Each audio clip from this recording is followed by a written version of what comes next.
Hello, hello, hello, my darlings. Oh, I forgot I was not in my regular space, and so you can see all this empty space up here. But anyway, thank you for joining a slice of life, a slice of life. And if you're with me, then you know that you are all about super aging, getting older without getting old, getting older without getting old. And what's important that I talk about is how to have a well-lived life, getting older without getting old, and having a well-lived life. And what am I talking about today, Georgia? Well, those of you who are new to the station, thank you for joining with me. I don't have any teeth. No, you don't see any teeth right there. But we do have a plan. If you've been keeping up with me, you know we have a plan. I lost my teeth in this last infusion chemo. I've had cancer 3 times. I'm very happy to be here with you after 3 times. Uh, and they're trying to give me a fourth and a fifth time, but I'm not dealing with any of that. Oh, I want to show you my t-shirt, but I don't even know how to do it. This was a gift. It says made in God's image, and they have a black person on it. And this was a gift to me, but I need for you all to get, as soon as I find out the site for made in God's image, made in God's image, and I think it's Genesis. Oh, Lord have mercy. I don't know if I can see, if you can see. Anyway, it's a beautiful black woman on here, and it said made in God's image. Oh, here it is. Genesis 1:26. Genesis 1:26.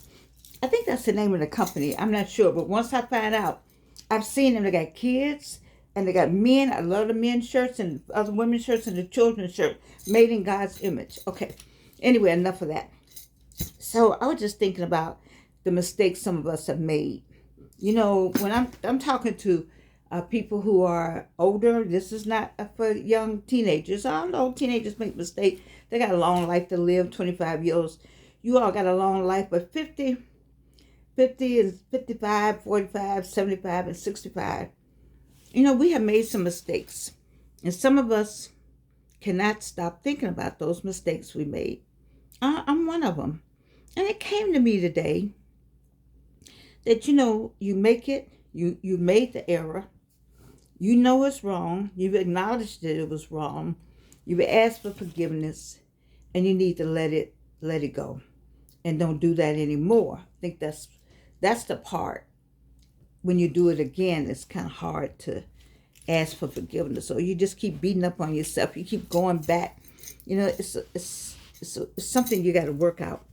And so I was just thinking about people who get caught up in that error that they made, that mistake they made, and they don't forgive themselves. And I think we need to learn how to forgive ourselves. I was trying to look up something, but I couldn't find it, so I'm just gonna talk from being 81 and lived it myself.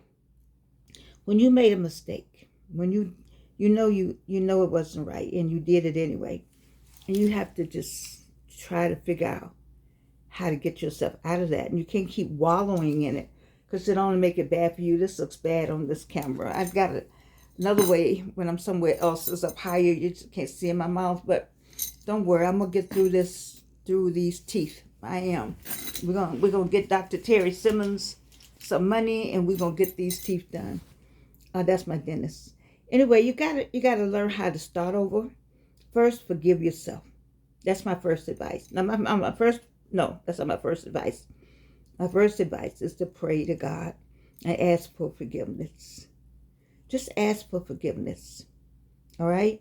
There are a number of you who are in the Word and know the Word, so you'll know which Bible verse to go to work through that. But just ask for forgiveness. And then secondly, forgive yourself. You beat up on yourself. We beat up on ourselves worse than anybody can beat. I beat up on Georgianne worse than anybody can beat up on me. I mean, I do a good job of beating up on Georgianne. I do. And so don't beat up on yourself so much.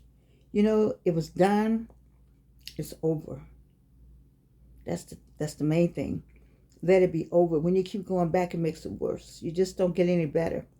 And so, and then one of the things that you could do to kind of help yourself get back is to pray to God, forgive yourself, and then set some goals for yourself, some aspirations. You got a long time to live, people.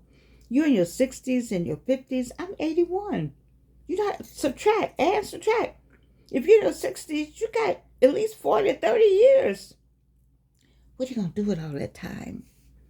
What you gonna do with all that time? You need to get some goals and something you wanted to do. Those dreams you had as a kid. Those dreams you had while you were working on that job that you retired from. You could just do. You could just do something. Always, I don't have it out today, but you all know I have that paper and pencil. So you can start journaling. Go to the dollar store, my favorite store. Get you one of those little pads or papers. Get you some pens and start writing down ideas. It's a lot of smart people out here that have retired that can draw, like my friend Beverly Fontaine. She's a retired classroom teacher, and her painting and her sculptures are just to die for. If you go to my site, www.museumatlanta.com, I have a museum site I'm uploading. My next person I would like to get is Howard Grant. Dr. Grant. I spoke to him once, but we've been very busy. But I'm serious about getting his work up on www.museumatlanta.com. Did you like to draw as a kid? You know how to do comics. You know how to use your hands. You have so many talents that you're not using. You know how to sew. You know how to cook. I told you about my daughter's friend went to Northwestern with her. I mean, he was just a finance wizard, and he's a sous chef or chef now. He's a chef. You see? I mean, it's what is that on the inside in here? I didn't do my one-woman show till I was 77, and I still want to do another show. I'm just waiting to see how I could do another show. I've talked to Jeremy Johnson, Tafasi. I talked to Dr. Daniel Black. I mean, I want to do another show, but it's just overwhelming right now because, of course, this is my reunion weekend. I had school and just health issues, you see. But you still have to work past that and get those things that's deep in your heart out. You know that Miles Monroe, in my earlier videos, I told you Miles Monroe said that your purpose is that dream that won't go away. You have a dream that won't go away. What is that dream? That's your purpose. When you got that slap on the butt, you knew. As a baby, you needed to do that. I've always been an entertainer. I knew in the 4th grade. But of course, that wasn't the line of work that fit in with society at the time I came along. It may have been, but it didn't fit in with the society at my mama's house. And my daddy's house, it didn't fit at all. And so, I would have loved to start. I did start early singing in the choir, in the church choir. I'm a church choir girl. Yes, I am. I went to choir rehearsal with my grandparents. So I know all of that. But I'm saying, what about you, baby? What is it that you did as a kid that maybe nobody knew how to do? And maybe you know how we'd be ashamed to tell people we got talent? But now it's the time. You're 50 years old. What are you doing? You got at least 40 more years. Let's go with 30. And if you're 40 years old, you got at least 40 more years. That's a lot of sunsets and a lot of sunrises. You got to listen. When I tell you life is short, it sounds long, 40 years. 30 years sounds long. I don't even know what happened between Delta Airlines. I took the early retirement package at 52, and now I'll be 82. But I got some good stuff to show for it, but it didn't come easily, but before I knew it, I was 80. And then I was like, whoa, I'm on the way out. I'm in the 4th quarter. Now that's, whew. See, we don't get that. We don't get that understanding when we're in our 30s or in our 40s, do we? That we are, all of this journey leads to the same ending, out. All this fussing and fighting and bickering and backbiting all leads to the same ending, out. Everybody that's on the other side of this scream is going to end up in the same place, out. So what are you going to do between birth, the dash, and sunset? Sunrise, when you were born. Sunset, when you leave this place. People act like they're not going to die. It's amazing to me, the way some of the things they do. Now, I don't want you to go get in the coffin. I talk about that. I don't want you to say, I'm about to retire. Let me get my affairs in order. Let me start locking things down. Let me start throwing things away. You might need some of that stuff when you're traveling. You might start a new business. You might need some of that. Start giving away things. But just think about rebooting your life. How do you do that? Especially after heartache. If you couldn't get married a second time, I don't have a book nearby. I did a book called this, Guide to the Second Time Bride. These little cards. I'm telling you, if you want to get married again, do so. But don't get married without reading this book. A lot of things are in there, and it's about healing. Have you healed? I had to ask myself that. Even, I had cancer 3 times. It's a mental thing with me, and I have to ask myself, have I really healed in here? I still think about it. It's right here.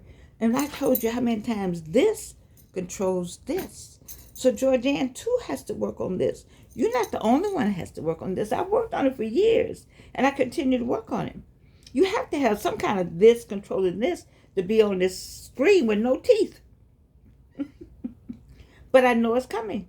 So I know this tells me it's coming. Teeth are coming. So I'm going good with it. But what about the things that's going on in your life that need rebooting? You need to reboot yourself. I tell people starting with Christ, with God.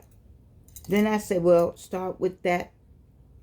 I can't force you to be a Christian. So start with that thing that you know is higher than you. Start there. And then forgive yourself. Tell yourself you're okay. There was a book back in the day. Do you all remember? The older ones will remember, the younger ones won't. I'm okay, you're okay. Do you remember that book? I'm okay, you okay.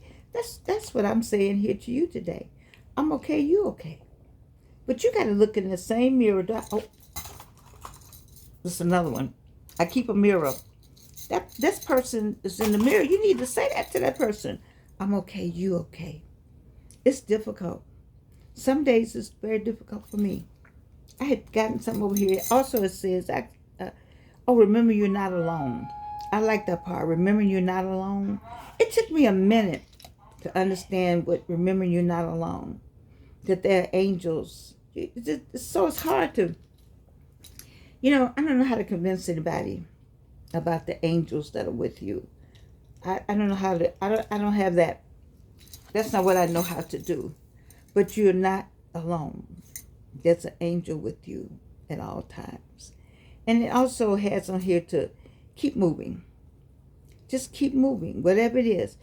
People said, I went to hell and back. Okay, well, you came back, right? I'm going through hell. Absolutely through it. You're not staying in it. You see, when you say things like that, think about what you're saying. You think, Georgia, you don't understand, I'm going through hell. Oh, I do understand. I understand you're going through it. Let's get through it. Come on out of it. Let's get out of it right now. You come on out of it now. You see? You might have to find a spiritual leader to help you get through it. But you are definitely getting through it. You're not staying there. All this controls was where you are with it. If you keep saying that, then this is going to say, oh, well, that's where I'm going to stay.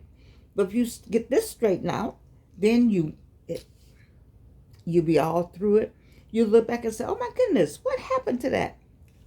Speaking of, you know what? Have you thought about the people that treated you badly back in the past? You can't even remember their names.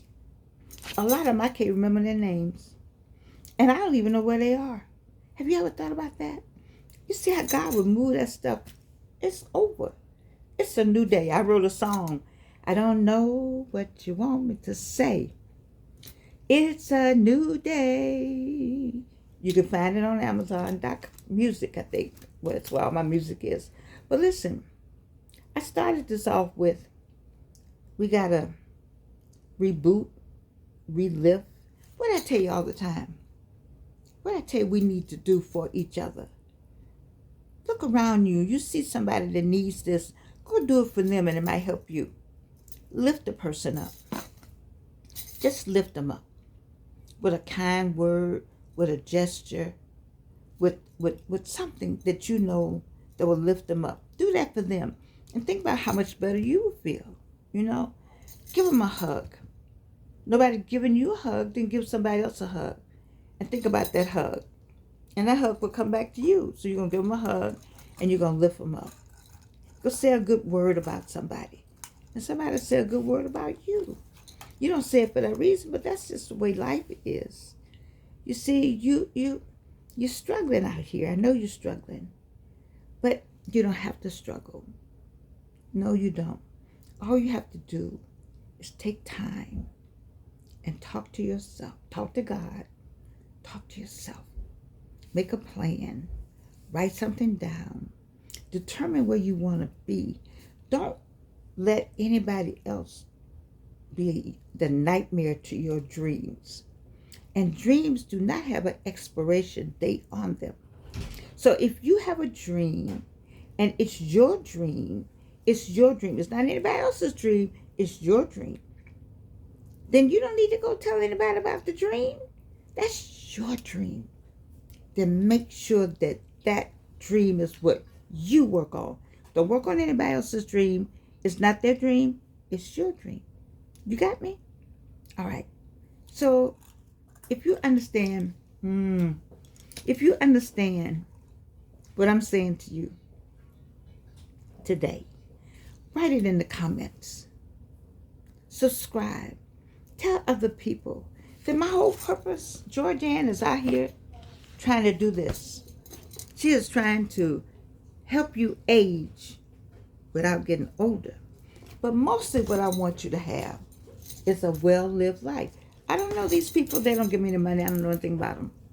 They don't know me. But what we do know, I know you. Because you wouldn't be watching this, A Slice of Life. You wouldn't be watching A Slice of Life if it were not for the fact there's something I'm supposed to say to you. And something you're supposed to say to somebody else. See, the people who are watching is supposed to take the message. Also, whatever the message is, carry the message forward. You know it's somebody that needs to hear from you. Take the message forward. Show some love. This world right now is a hot mess. It is a hot mess, but we're going to make it better because we're here on A Slice of Life. And here's the other reason we're going to make it better. Because I love you. I love you. I love you. And you can't do anything about it.